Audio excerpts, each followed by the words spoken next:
নমস্কার বন্ধুরা, কেমন আছেন সবাই? দ্য গ্রিন নেচারের পক্ষ থেকে আপনাদেরকে সকলকে আরও একবার স্বাগত জানাই। শীতকালীন একটি খুবই সুন্দর ফুল হলো ডালিয়া।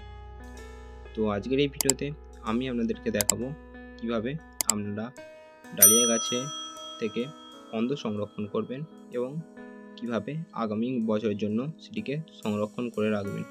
তো ভিডিওটি স্কিপ না করে ভিডিওটি সম্পূর্ণ দেখবেন এবং চ্যানেলে যদি কোনো নতুন বন্ধু হয়ে থাকেন তো চ্যানেলটি অবশ্যই সাবস্ক্রাইব করে আমার পাশে থাকবেন। বন্ধুরা, চলুন ভিডিওটি শুরু করা যাক।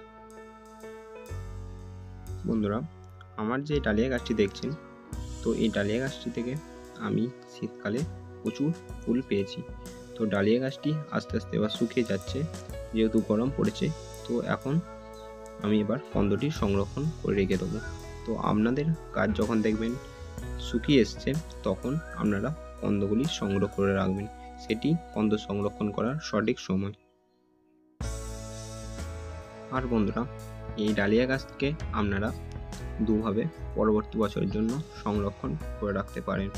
প্রথমত, এই যে ডালিয়া গাছের নিচে এক ধরনের কন্দ হয়, তো সেই কন্দগুলিকে আপনারা সংরক্ষণ করে রাখবেন এবং আগামী বছর সেটি মাটিতে পুঁতে দিলেই সেখান থেকে গাছ বেরোবে।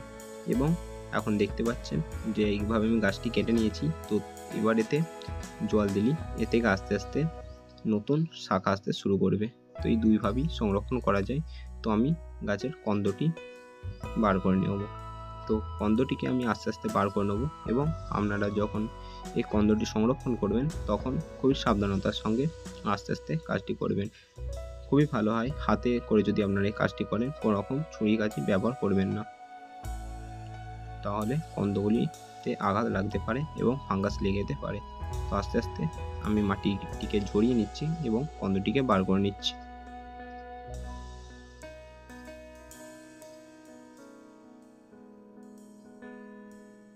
বন্ধুরা দেখুন, এবার আমি ভালো করে মাটিটিকে সরিয়ে কন্দটি বার করে নিচ্ছি। দেখতে পাচ্ছেন কেমন আলুর মতো হয়েছে। তো এগুলি হলো ডালিয়া গাছের কন্দ। তো এগুলি আগামী বছর বর্ষাকালে আপনারা বসিয়ে দেবেন, দেখবেন এ থেকে প্রচুর শাখা পোশাখা বেরোবে এবং সেই শাখা পোশাকগুলিকে আপনারা কাটিং লাগাবেন এবং সেখান থেকে আপনারা প্রচুর ডালিয়া গাছ করতে পারেন।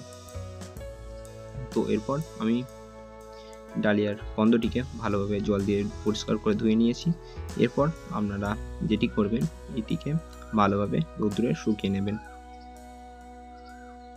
এবং যে বড় বড় শিকড়গুলি আছে সেগুলিকে আপনারা কেটে দেবেন।